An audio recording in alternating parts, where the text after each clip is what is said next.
We had a little more time in third block yesterday than what we did in here, so we went over a couple extra. But these did get hard. All right, so number 9, and I'm on the homework sheet where you just did the odds. So I have 2q negative 2 r0 negative 4 times 2p negative 1 q3 over, gracious goodness, 2qr everything to the second power.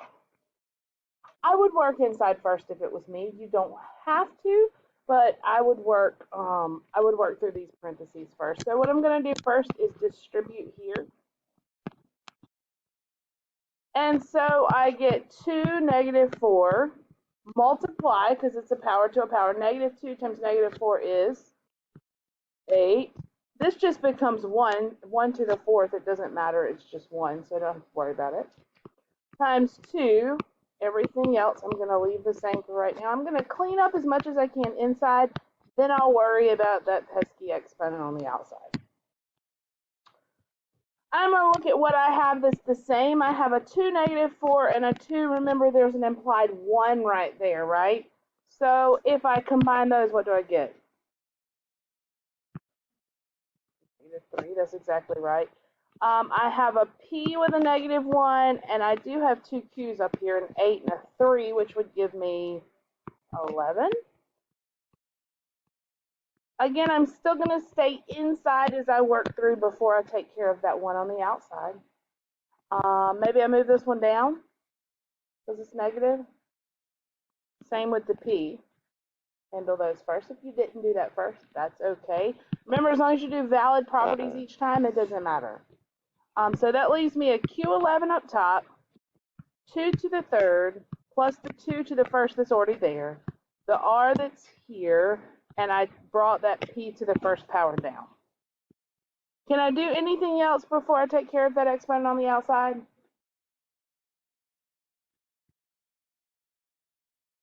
Put what? Oh, I forgot it. You're right. Sorry. What can I do now? I can do the 2's for sure, so that would give me 2 to the 4th. And I'm going to go ahead while I'm at this step and combine these two. So I got 11 up top and 1 in the bottom. How many does that leave me where? 10 in the top, RP. Anybody confused so far?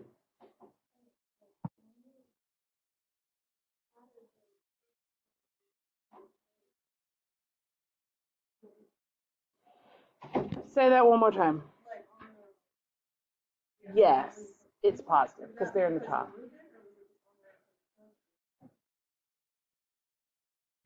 Did I move them? Well, whenever I multiplied this negative 4 times negative 2, I got, it was, yeah, negative times a negative. Are y'all just late? Okay.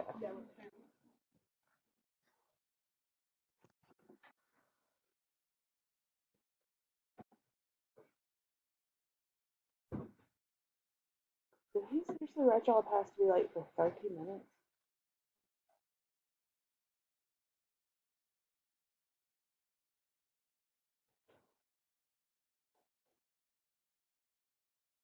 What were y'all doing?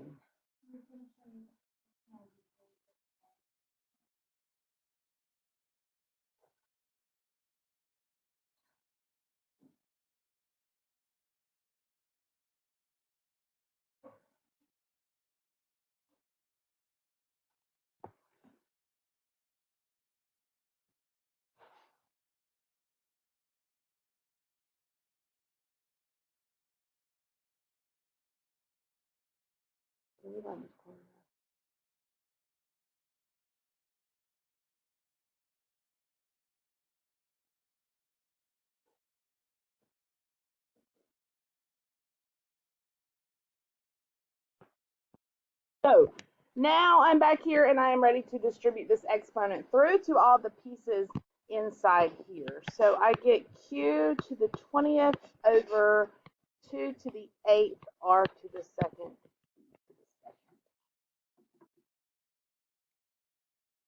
That make sense?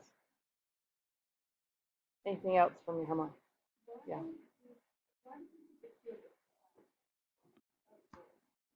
Because it was positive. So anytime you subtract, or actually we did subtract. Anytime you subtract, it's always top minus bottom, but when you do that, it stays in the top. So whatever you get stays in the top. Now, if you get a negative when that happens, then after you subtract, you can move it down to the bottom. But when you subtract, you keep it in the top. Anything else? Other questions about your homework?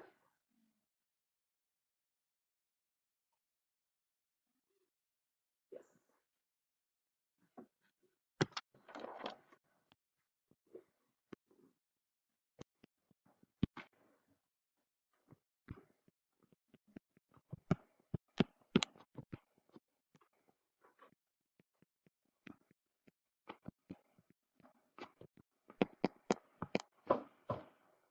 All right, I always take care of my zero exponents first, especially if I'm multiplying, because when you multiply by 1, it essentially just, they go away, right? So this one's gone, and this one. Now I can start opening.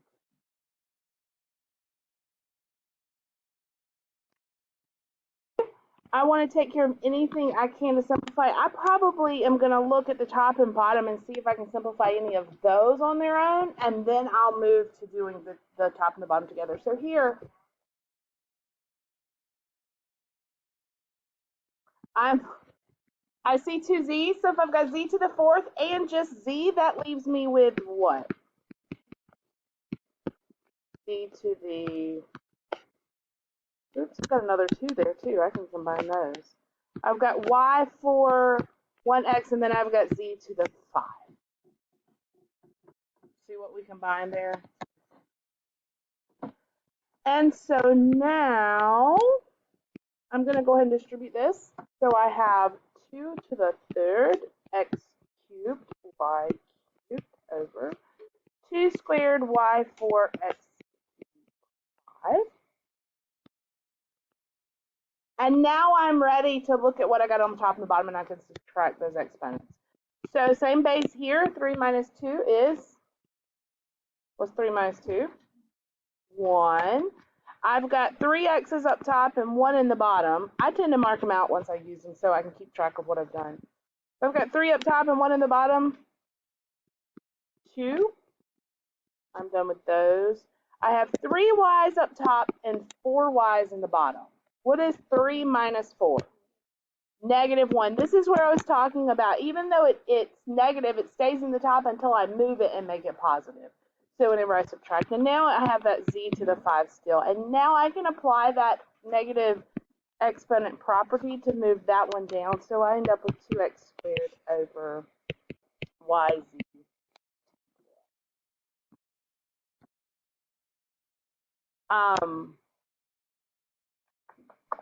If you can see it,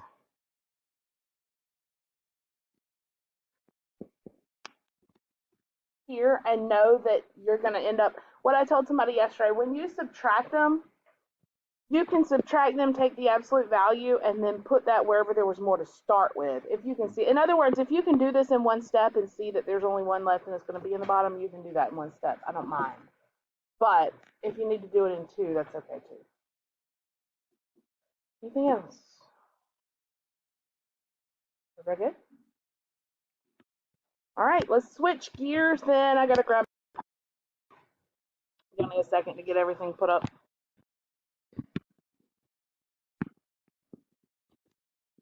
We talked about polynomials yesterday. Specifically, we talked about a certain type of polynomials. What were those called? Start with an M. Monomials. Monomials meaning just one term. So today we're going to talk about polynomials, which means, and I don't really like the definition on your sheet, it's the sum or difference of one or more monomials. Not just many, because a monomial is technically a polynomial, a binomial is a polynomial, a trinomial is a so they're all, it can have one or more terms in it to make it a polynomial.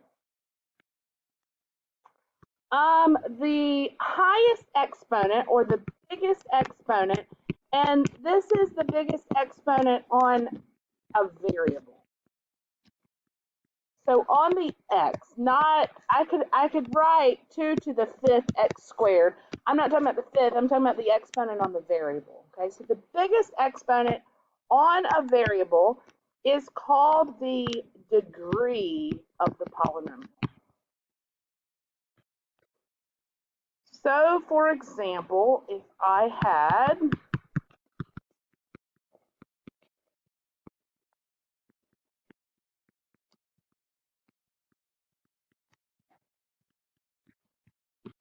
this polynomial,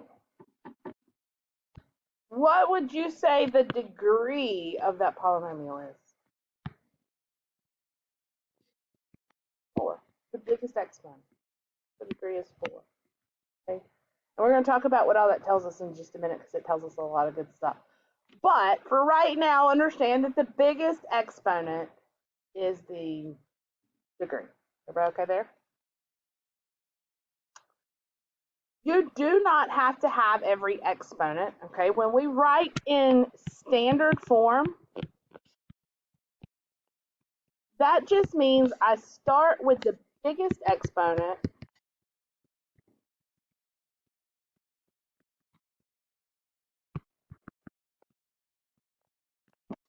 and you work your way down. Bless you.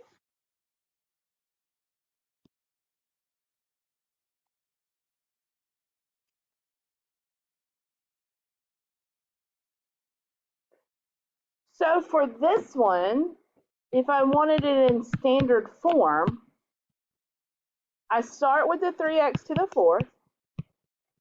What would come next? The 1/2 x squared. That's exactly right. 1/2 x squared. What would be next? Yep. Minus 8x and then plus 2. If you did not already know, this number on the end is something special. Do you know what it's called? What's it called if it doesn't have a variable? You're close. It starts with a C. A constant. That's right. It's a constant. That's exactly right. It's a constant. It doesn't vary. It never varies. It doesn't matter what you plug in for x. It's the same value. This, when I am in standard form, and I know there's no place on your sheet to write this, but you might want to come under polynomials where it says that, because this is some terminology that's kind of assumed you already know, but I'm going to assume that maybe you forgot, and I'm going to tell you anyway. So we know that this is the degree of the polynomial, right? We've already said we know that's degree. But this 3 in front, and this is only when it's in standard form.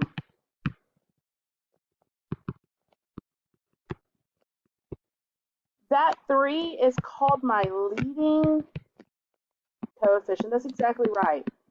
It's called the leading coefficient because when in standard form, it leads the equation. It's in the front, okay? So the name itself makes a lot of sense as to why we call it that. Is everybody okay? Good? Alrighty then. Let's look at number 10 together, and then we'll move to a harder one. Still got that?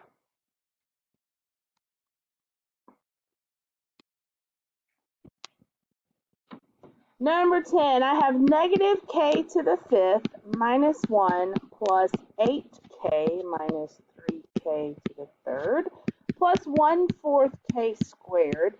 And I'm asked to write the polynomial in standard form. What comes first? The k to the 5th, the negative k to the 5th. It doesn't matter that it's negative, that has no bearing on it. We're looking at the exponent only. What comes next?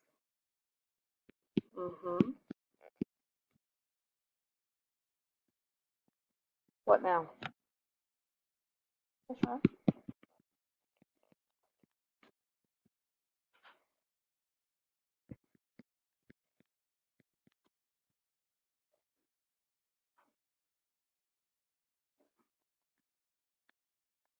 What's the degree? 5. Leading coefficient? Close. -1. How about the constant? -1. Everybody good? Don't worry about 11 and 12. Those are multivariable polynomials. We'll get to a little piece of that a little bit later. But let's jump on down to classifying these polynomials. So you've got two charts there in your column. You've got degree and number of terms. Okay? And these are the two ways that we classify these polynomials. In other words, we give them names. Okay? So by the degree, first we'll do that. If the degree is 0, 1, 2, 3, 4, and 5. Now, y'all can probably figure these out. If the degree is 0, that might look something like anything to the 0 power is what? 1. What kind of equation would I have if I just said f of x equals 1? Or f of x equals 5x to the 0? What kind of equation is that? It is a line, but what kind of line? It's a horizontal line, right? It's a horizontal line. And this equation is always going to equal some number times 1. So it's just going to be a constant is what we call it. Do you see why it's called a constant?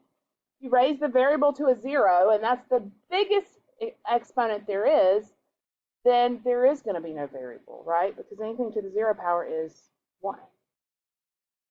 How about if I had a degree of 1? If 1 was my biggest exponent, so maybe it looks something like this. What kind of equation is that? Linear. It's a linear equation. That's exactly right. So if your degree is 1, you are linear. Everybody in here should get number 2. If you have a degree of 2, what kind of polynomial is it? A quadratic. You're right. How about a degree of 3? That was on those parent function ones. Cubic. That's exactly right. Good job, y'all. You might know what 4 is called?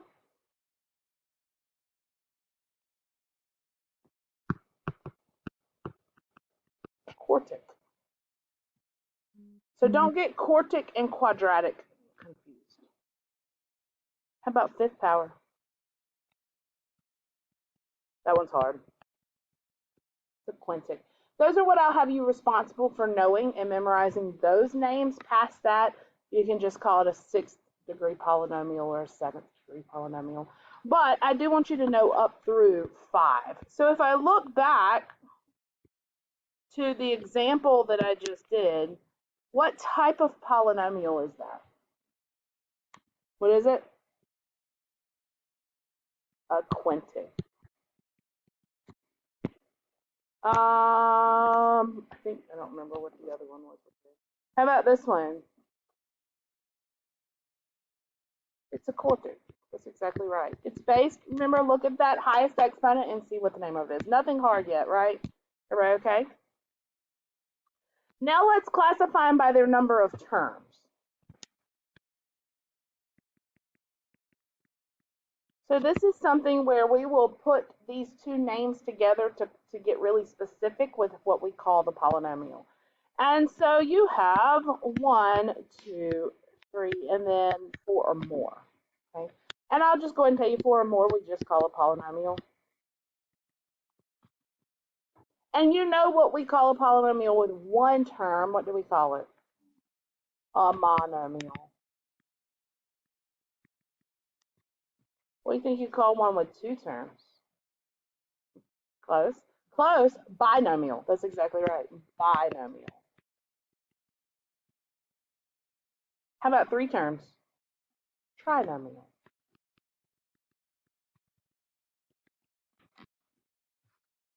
So I could have a binomial cubic, right? I might have something that looks like this. 2x to the 3rd plus 5x.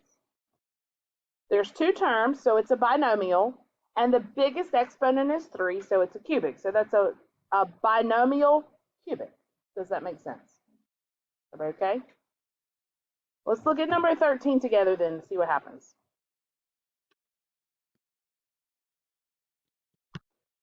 Negative 3x plus 1. What is the degree?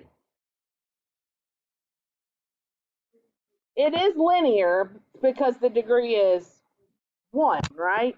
So we know it's linear, and then classify it by its terms. Binomial.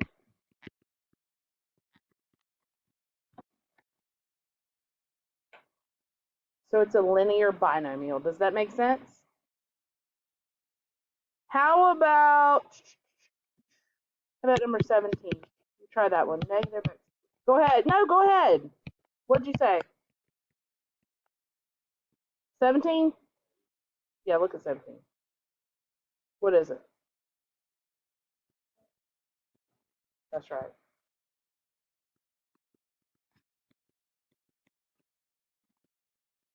All right, do y'all need a little break before we finish? Before we get into adding and subtracting?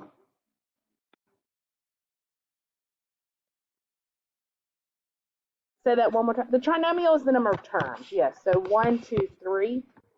Yeah. How many pieces are being added together? I'm going to give you just a couple. I almost feel like I don't even need to spend time going over it. Need to focus on the multiply and divide. But I will go over it for just a minute just to make sure.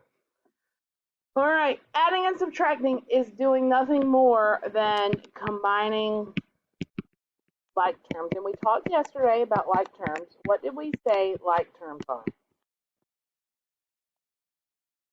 Same base with the same exponent, right? And when we combine like terms, and I say this because I know you know how to do this, but when you start mixing multiplication with adding and subtracting, you start getting confused on what you do. When you combine like terms, you combine the coefficients, leave that exponent alone.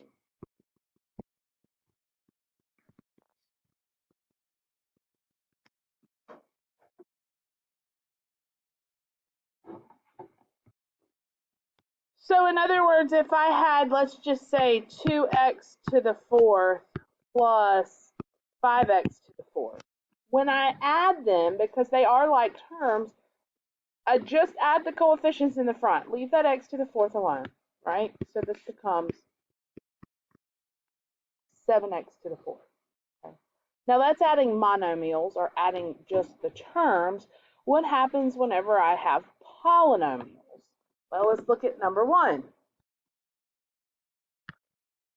I have 3x squared plus 11x plus 4 plus negative 5x plus x squared minus 13. The very first thing I notice is that that second polynomial is not in what? Standard form, right? Because it's not in order of the exponents, but that's okay. I'm going to make sure my answer is in standard form, but right now it's not in standard form. All right. I always look for the biggest exponent, and I add all those together. So I am adding. That's a good thing. If I'm subtracting, it gets a little bit harder. I've got 3x to the second. Do you see any like terms with that? This x squared. What is 3x squared plus x squared? 4x squared. I'm done with those, so I'm going to mark them out so that I don't lose track of what I've done and what I haven't.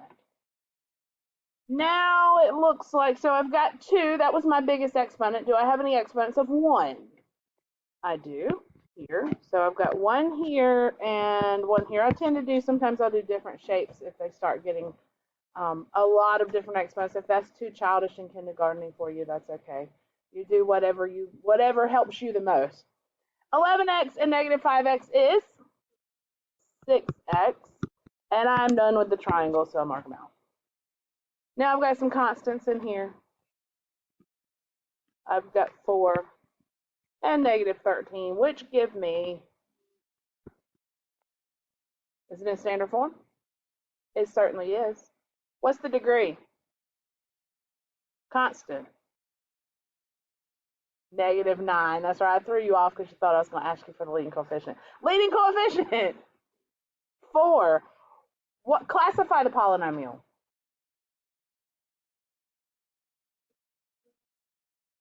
A quadratic trinomial. That's exactly right. Let's subtract 1 and see what happens. This number 4.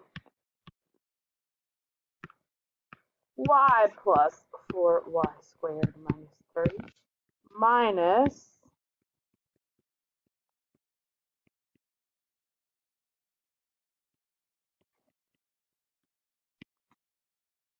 what's the biggest exponent that you see? 3. Okay.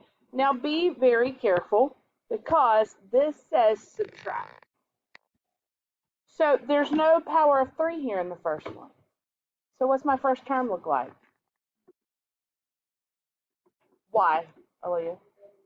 The double negative. It's minus negative y cubed, so it's y to the third. Does that make sense? I'm subtracting everything in the parentheses there. If you're a same change kind of person, I am not always a same change kind of person myself, but if you are, you would do plus, minus, minus, plus, plus. Same change everything in the parentheses that follow. And then you can just add it together. Does that make sense? Y'all are looking at me a little funny. Okay. Makes it easier? I'll leave it like that then. All right, and so I'm done with the third. How about powers of 2?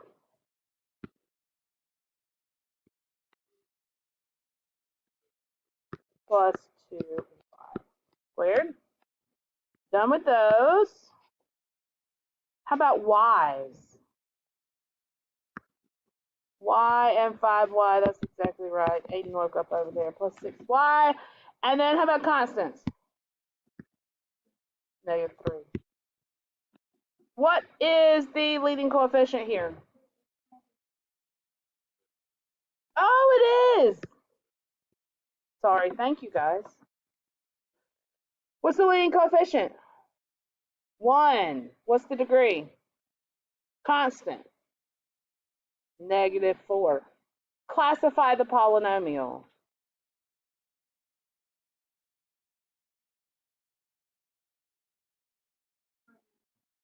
A cubic polynomial. That's exactly right. There's 4 or more terms in it, so I just call it a polynomial, and the degree is 3, so it's a cubic. Does that make sense? Everybody good? Let's multiply then.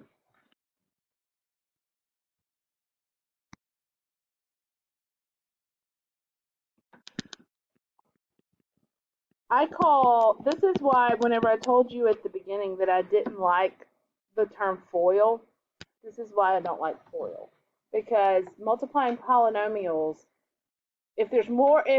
when you FOIL, that's what you do when you have a binomial times another binomial. Okay, 2 binomials, two terms. And yes, you can FOIL at that point because you take first times first, the 2 outers, that's your O, the 2 inners, and then the last ones. And that works then, but what happens if this was 2x squared plus 3x minus 1 times x minus 5? Suddenly I can't FOIL anymore, right? Because I've got too many terms in that first one. So I like distributing better.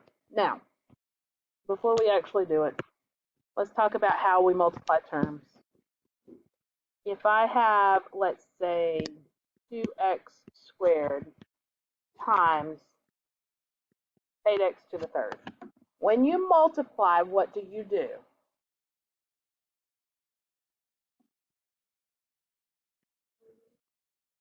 That's exactly right. I multiply the coefficients. Remember, I wrote that little note of what we do when we add terms. because it's compared to multiply, it's a little different. We don't leave the exponent alone now.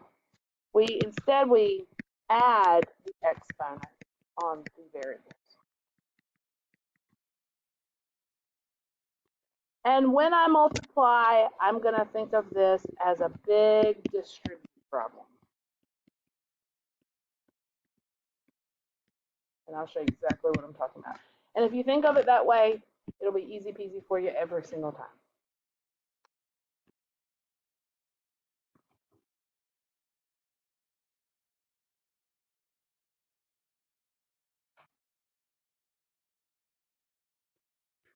This all, yeah.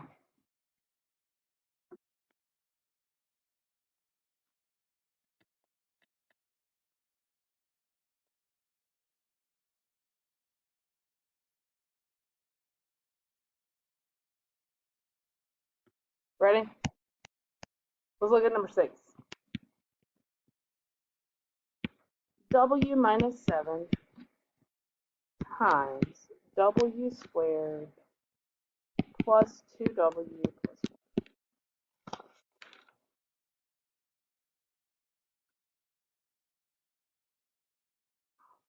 When I say distribute, this is why. Start with the first term in the very first set of parentheses. That term has to distribute to everything in the second parentheses. So, W times W squared. What does that give you? Take it to the next one. W times 2W. So plus 2W squared. Take it to the last one. W times 1. W. I'm done with that first one, so I'm going to mark it out. I'm big about marking out because I lose my place when I start working. Now I go to the next term. The next term is negative 7. Now distribute that one through to everything. Negative 7 times W squared is negative 7 times 2W. And negative 7 times 1. Good job. Once you distribute everything, every single term has to multiply to every other term. Once you've done that, and this way ensures that you do that. Once you've done it, all you're going to do is combine your like terms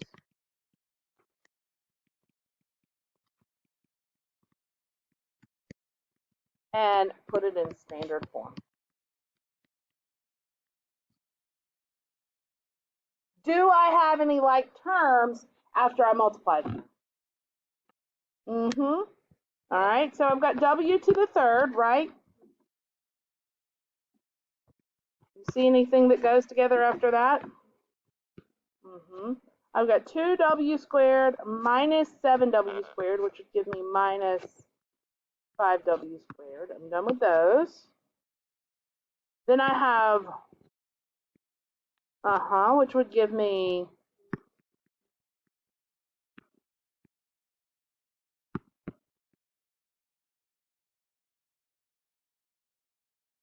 degree, constant, leading coefficient, classify the polynomial,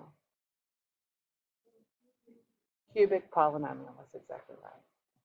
Everybody okay? What happens if something like number 9 shows up?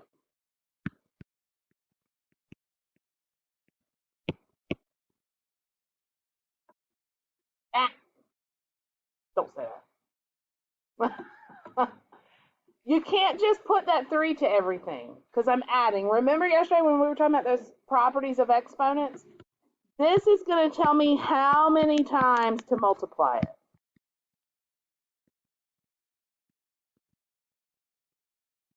You absolutely do. And I want to talk to you for just a second because you'll have some situations like this where you have more than 2 polynomials that you're multiplying together. Right? It happens in number 8 also. Ooh, and number 7, be very careful because there's a subtraction sign in the middle of those. Now, when I'm here, your biggest thing to remember when you multiply more than 2 polynomials together is pick 2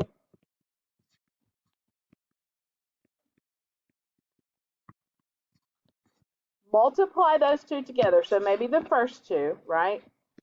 Simplify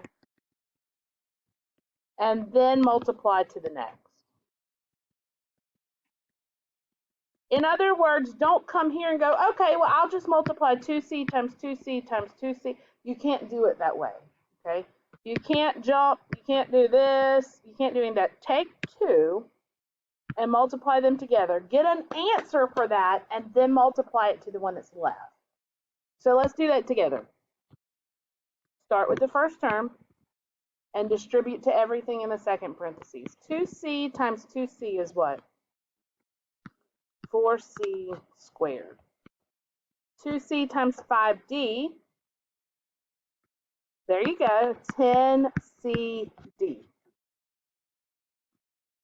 I'm done with that one, so I'm going to go to the next one. 5d times 2c, 10cd, that's right, and 5d times 5d, that's right. Don't forget about this little guy over here, and we're going to get to him, but right now I'm just going to leave him hanging on to the end while I clean this one up a little bit. C times d, it's 2c times 5d, 2c times 5d, and this is really like this. Right. Can I combine anything on that first polynomial? The CD's in the middle, right? Those are like terms. So I have 4c squared. What is 10cd plus 10cd? 20cd.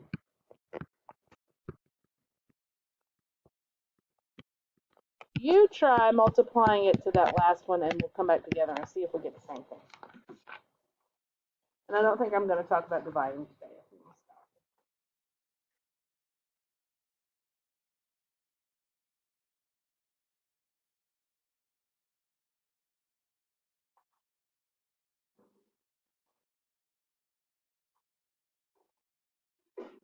Bless you.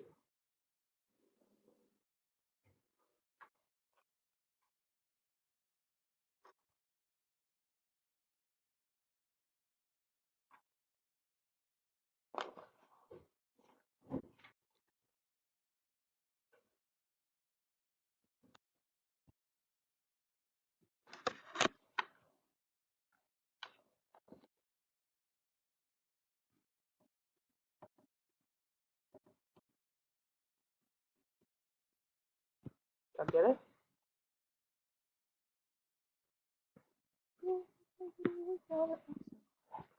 What's 4c squared times 2c? 8c.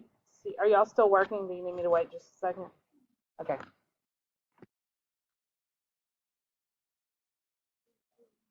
Yes. No. If it's the same letter, you add the exponents. If they're different variables like that, you just write them.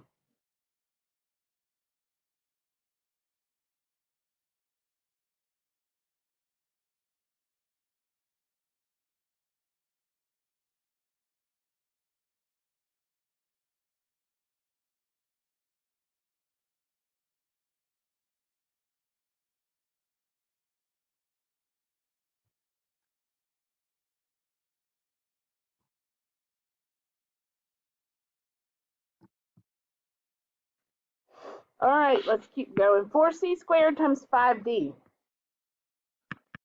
What? Oh, the first one, yes. Now go to the next one. I'd already done the first one. I'm sorry. AC cubed plus, now go to the next one. 4c squared times 5d is what? C squared d, that's right. If you can't combine them, write them. Okay, just put them together. I'm done with that one, right? So now I'm going to the next one. Now multiply that one through. What is 20 CD times 2C? 40. There you go. Good job. 40C squared D. I got to take it one more place. 20 CD times 5D. Y'all are doing so good. That one's done. Now for the last one.